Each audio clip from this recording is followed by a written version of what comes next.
Hello friends. नमस्कार मित्रों, मैं अरविंद आपका अपनी आयुर्वेद क्लासेज में स्वागत करता हूं।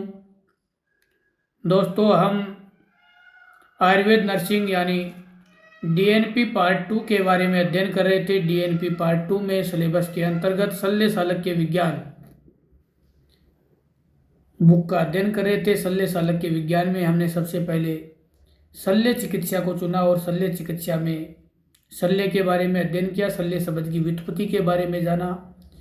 फिर शल्य की जो स्टेजेज होती हैं, जैसे वर्ण शोफ, विदर्दी एंड वर्ण, इन तीनों के बारे में हम अध्ययन कर रहे थे। लास्ट लेक्चर में हम वर्ण यानी वाउंड्स यानी घाव के बारे में अध्ययन कर रहे थे। उसकी चिकित्सा कैसे करनी चाहिए ये हम अभी इस लेक्चर के अंतर्गत जानेंगे कि जो अपने शरीर पे वर्ण होता है, बाउंड्स होता है या अल्सर होता है, उसकी चिकित्सा आयुर्वेद के अनुसार, आचार्य चरक व सुश्रुत के अनुसार हम जानेंगे कि कैसे करनी चाहिए। तो ये परीक्षा के लिहाज से यानी सब्जेक्टिव व ऑब्जेक्टिव दोनों टाइप्स के क्वेश्चंस के लिए ये बहुत ही इम्पोर्टेंट टॉपिक रहने वाला है। तो आप लास्ट तक देखते रहिए।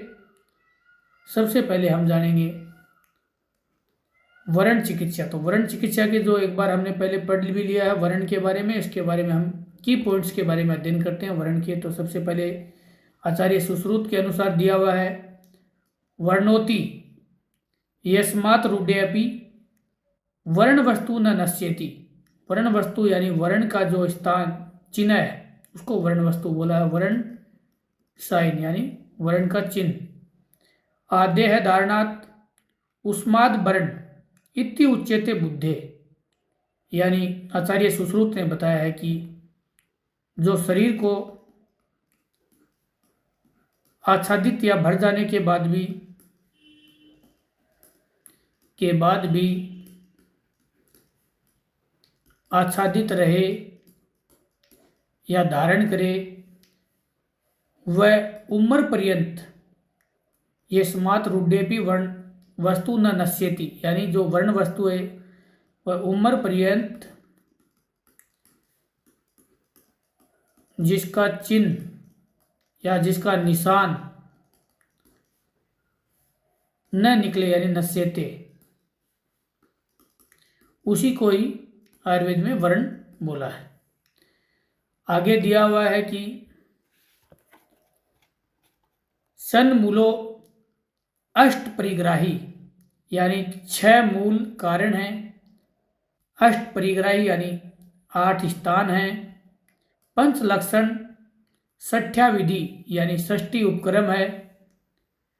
विधाने निर्दिष्ट चतुर्भी साध्यते वर्ण है।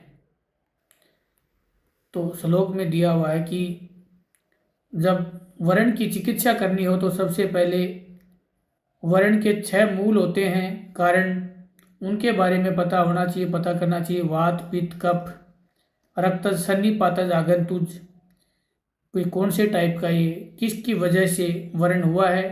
नेक्स्ट, कौन से स्थान पे वर्ण हुआ, यानी त्वचा, मांस, शिरा, स्नायु, अस्थि संधि, कोष्ठ एंड मर्म, कौन से स्थान पे। गंध के आधार पे या लक्षण के आधार पे भी हम बता सकते हैं कि गंध, उसका कलर कैसे है, स्राव कैसा हो रहा है, वेदना कैसी है वर्ण में, वर्ण की आकृति कैसी है, जो हमने लास्ट लेक्चर में इनके बारे में विस्तार से भी जाना था। उसके आधार पे हम वर्ण की चिकित्सा कर सकते हैं। तो वर्ण की चिकित्सा करने की जो विधान है या ट्रीटमेंट है वो 60 प्रकार के आचार्य सुश्रुत ने बताए हैं, जो हम आगे जानेंगे अभी। षष्ट्या विधाने निर्दिष्ट चतुर्भी साध्यते। तो आयुर्वेद के 4 पाद हैं यानी 4 स्तंभ हैं, वो साध्यते वर्ण है, जो वर्ण का इलाज करते हैं। तो ये श्लोक में दिया हुआ है, ये इसके की पॉइंट्स हैं। आगे हम जानेंगे वर्ण की चिकित्सा। वर्ण की साध्यता असाध्यते हमने लास्ट लेक्चर में अध्ययन कर लिया था कि सुख साध्य क्या होता है, कृत साध्य क्या होता है। सुख साध्य जो त्वचा में स्थित होता है, कृत साध्य है वो अदर देन त्वचा के जो रहता है उसको कृत साध्य बोला है। अब हम जानेंगे व्रण की चिकित्सा, यानी कि व्रण की चिकित्सा कैसे करनी चाहिए, जो बहुत ही महत्वपूर्ण टॉपिक रहने वाला है। तो वर्ण दो टाइप के बताए हमने। निज वर्ण, निज वर्ण की जो चिकित्सा है तो आचार्य सुश्रुत के अनुसार इसके 60 उपक्रम बताए हैं। अकॉर्डिंग टू चरक 36 टाइप के इसके उपक्रम बताए हैं।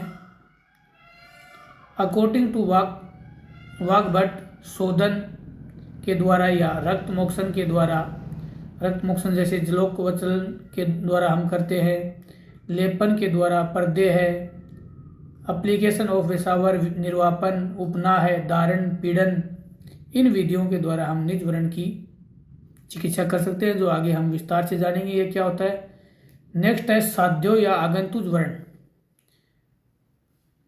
तो जो आगंतुज वर्ण है यानी बाह्य प्रहार से या जो वर्ण उत्पन्न होता है, हमने इसकी परिभाषा भी जानी थी जो आप लास्ट लेक्चर्स में देख सकते हैं।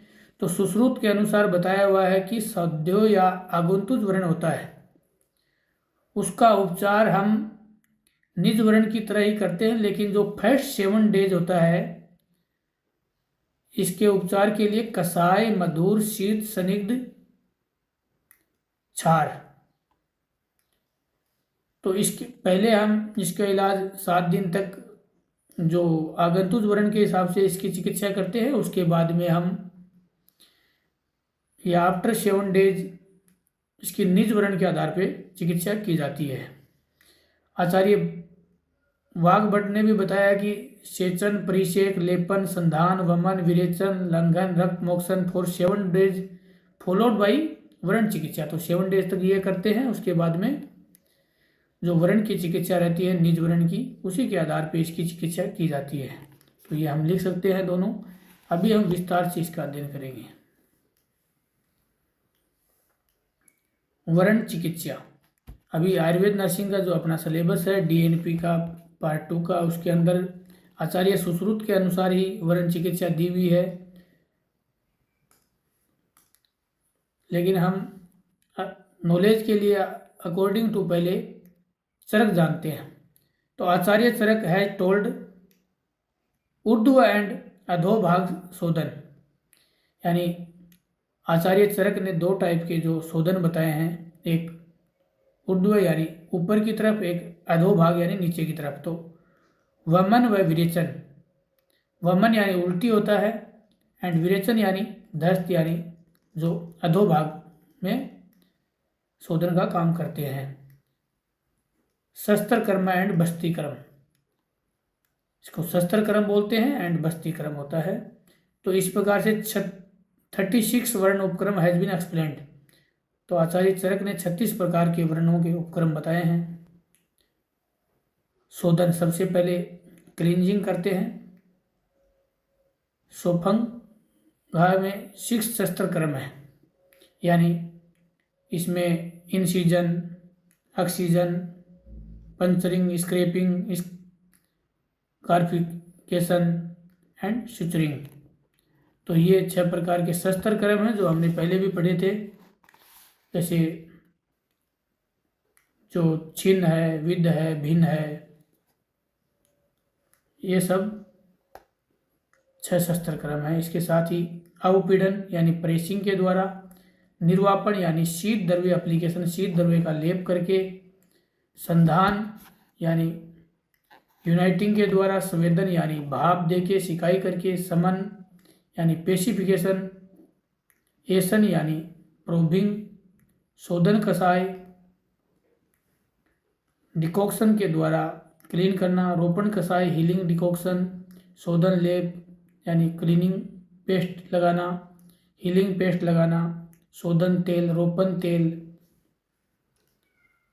शोधन घृत, रोपण घृत, बाह्य पत्र छादन यानी बाहर से पत्तों से ढक के, आभ्यंतर पत्र छादन, बंधन बैंडेजिंग करके, डाइट के द्वारा, पथ्य आहार के द्वारा, उत्साधन यानी जो इसको आगे हम जानेंगे उत्साधन क्या होता है, फोड़े को इलेवेशन या आकार बढ़ा के जो अपने टिश्यूज होते हैं, अवसादन डिप्रेशन के द्वारा, अक्षार क्रम, साथ में ही जो अग्निक्रम है धूपन के द्वारा, साथ ही मार्दवा कर धूपन, काठिन्य कर लेप, हार्डनिंग पेस्ट होता है, अवचूर्णन, वर्ण्यक्रम, रोपण एंड लोम रोपण। तो ये 36 टाइप के जो उपक्रम है उनके प्रकार दिए हुए हैं। हमारे जो सिलेबस में है वो आचार्य सुश्रुत के अनुसार है, तो उनके बारे में हम डिटेल से अध्ययन करेंगे। ये 60 यानी 60 टाइप्स के जो उपक्रम हैं वो आचार्य सुश्रुत ने बताए हैं। तो जब भी वर्ण होता है तो सबसे पहले हम ये 60 प्रकार के उपक्रम एक एक करके इसको प्रयोग में लेते हैं।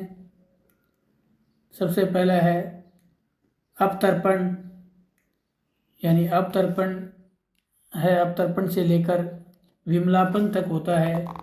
तो ये 6 उपक्रम है, ये विमलापन के अंतर्गत आते हैं। जैसे अपतर्पण, आलेप, परिषेक, अभ्यंग, स्वेद, विमलापन। तो ये 6। उसके बाद में अवसेचन के अंतर्गत आते हैं जो विश्रावण, स्नेह, वमन, विरेचन, छेदन, भेदन, धारण।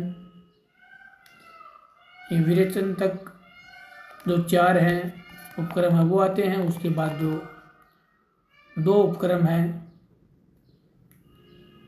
उपना है, जिसके अंतर्गत उपना है और पाचन आते हैं।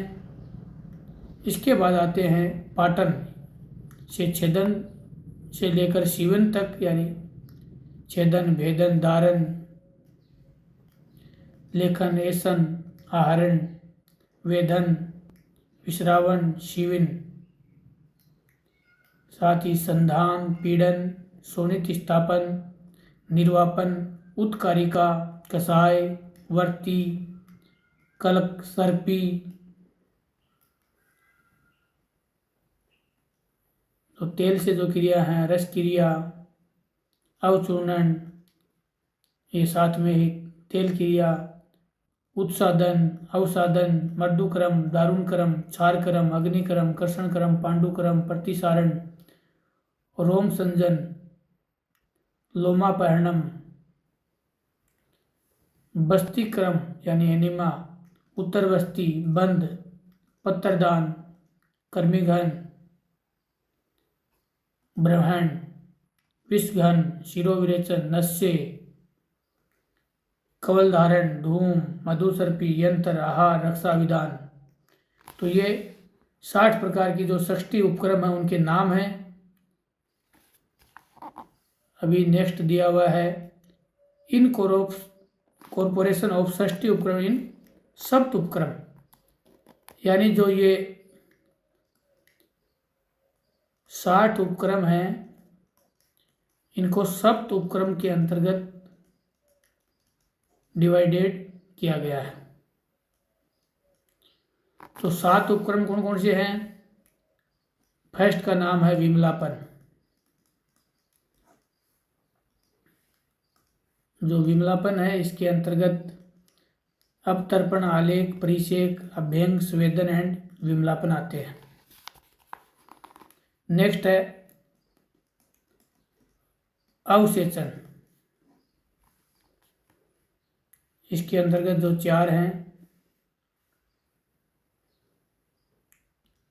विश्रावण, स्नेहन, वामन एंड विरेचन जो क्रम है वो आते हैं। उसके बाद है उपना है, तो उपना में उपना एंड पाचन आते हैं। इसके बाद है पाटन। पाटन में जो शस्त्र क्रम है,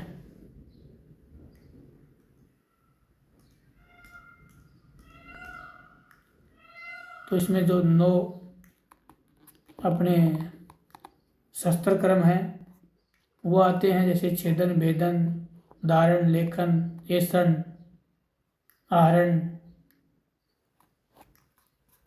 ये सब इसके अंदर सीवन वगैरह सब आते हैं। साथ ही है शोधन एंड रोपण।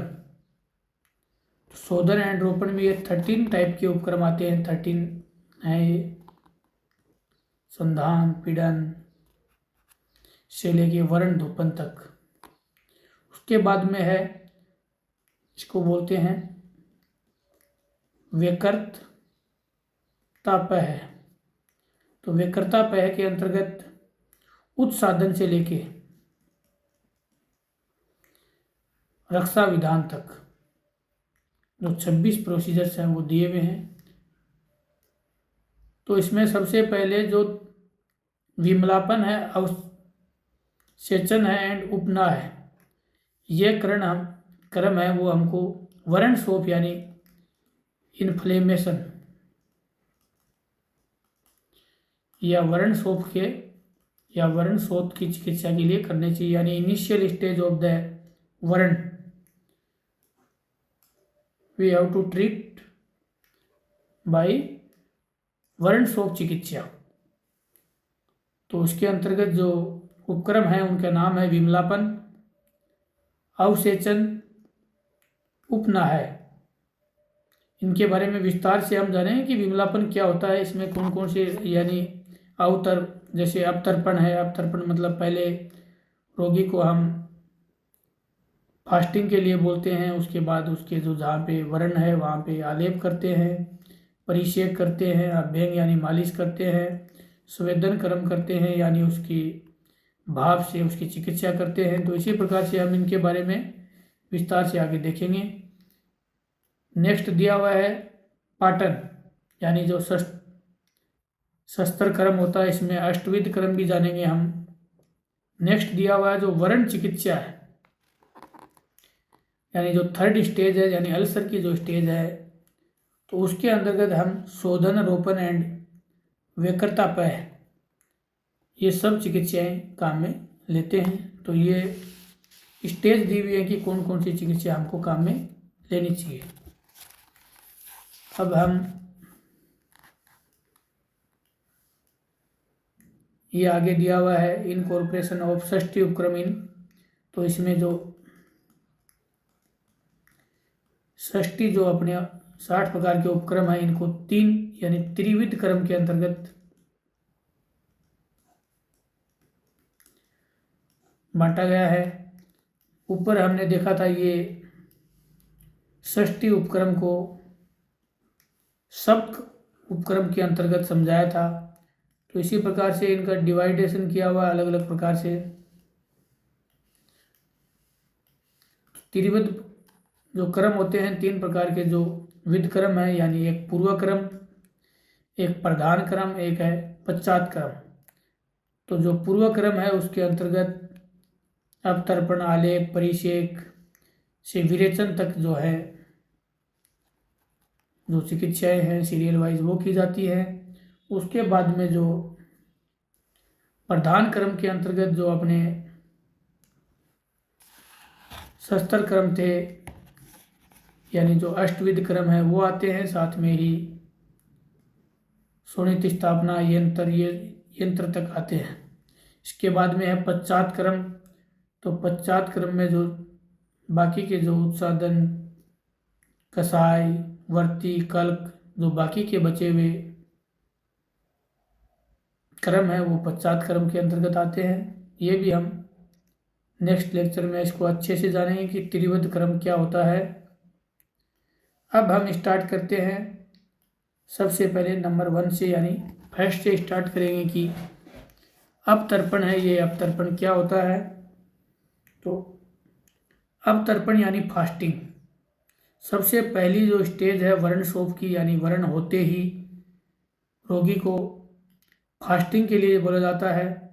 वन ऑफ द शोधन चिकित्सा। तो ये शोधन के लिए एक मेन चिकित्सा है। इसमें दिया हुआ अवतर्पण माध्य उपक्रम, यानी फर्स्ट चिकित्सा फॉर ऑल वरण शोथ।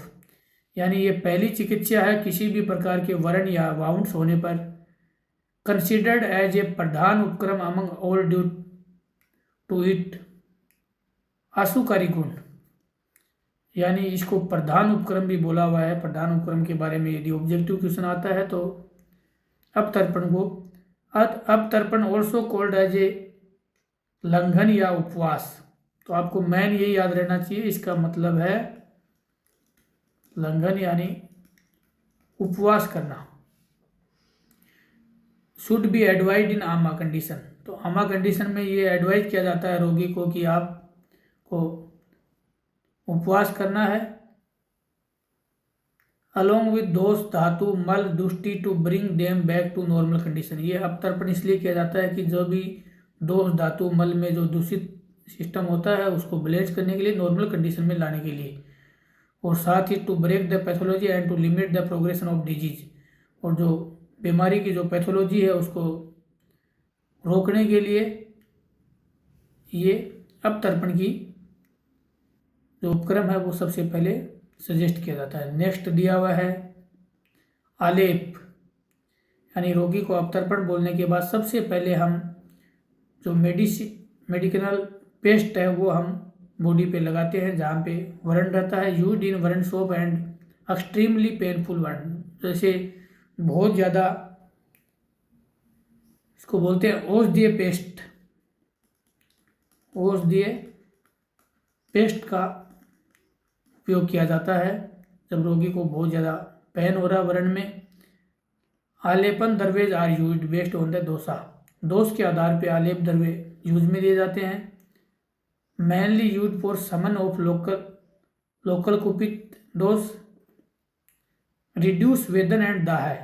तो इससे क्या है कि वेदना दाह रिड्यूस होती है।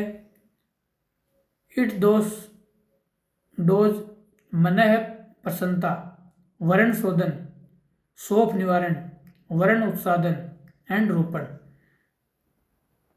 तो ये इसके लिए किया जाता है कि वर्ण के शोधन के लिए, निवारण के लिए, वर्ण का उत्सादन यानी बाहर की तरफ उभरना उसके टिश्यूज का, इन सब के लिए वर्ण का आलेप किया जाता है। नेक्स्ट जो स्टेज है उसको बोलते हैं परिषेक। परिषेक मतलब औषधीय तरल पदार्थों का छिड़काव यानी इरिगेशन करना। तो इसमें औषधीय जो तरल पदार्थ रहते हैं उनका वाउंड के ऊपर इरिगेशन किया जाता है, स्प्रिंकलिंग की जाती है। सॉरी, इसमें हम दूध, घी, क्वाथ, इन तीनों में से कोई भी काम में ले सकते हैं। मेनली डज समन ऑफ द स्थानिक दोष, मतलब इसमें स्थानिक दोष रहता है। जैसे शारीरिक दोष न होकर स्थानिक दोष होता है पर्टिकुलर लोकल रीजन पे, उसमें हम इसको दाह और वेदना शमन के लिए इसका यूज में लेते हैं परिषेक। परिषेक करने के बाद हम वर्ण में जो नेक्स्ट स्टेज है उसको बोलते हैं अभ्यंग या अनोनिटिंग। अभ्यंग या अनोनिटिंग बोलते हैं कि तेल की मालिश, यानी जो थर्ड स्टेज कंप्लीट होने के बाद परिषेक के बाद हम तेल मालिश करते हैं, यानी massage with oil to soften the वर्ण सोप, वर्ण सोप को सॉफ्ट करने के लिए। लोकल अभ्यंग हेल्प इन रिलीविंग स्रोतो अवरोध, यानी जो स्रोत के जो अवरोध रहते हैं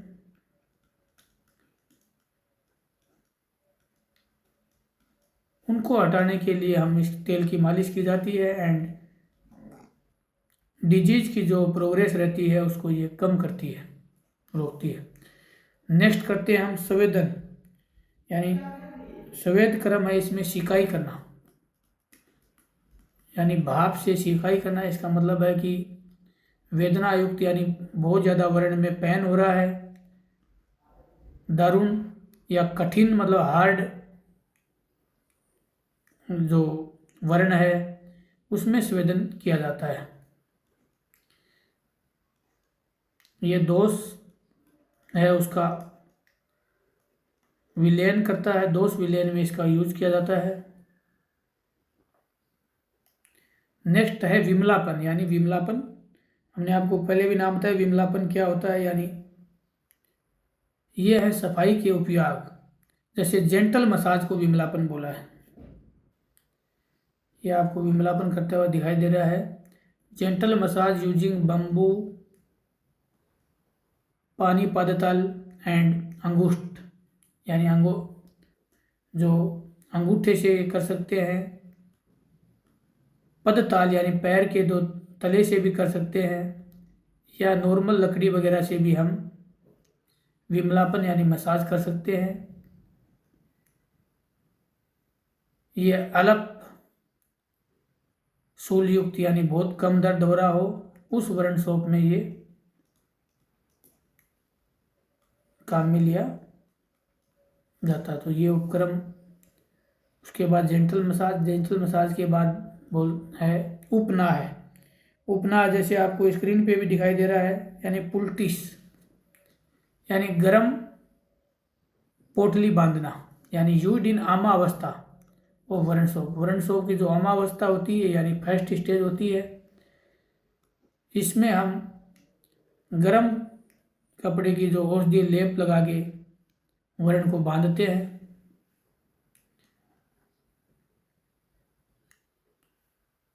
नेक्स्ट है पाचन यानी इंडक्शन ऑफ सुप्रेशन, यानी पाचन मतलब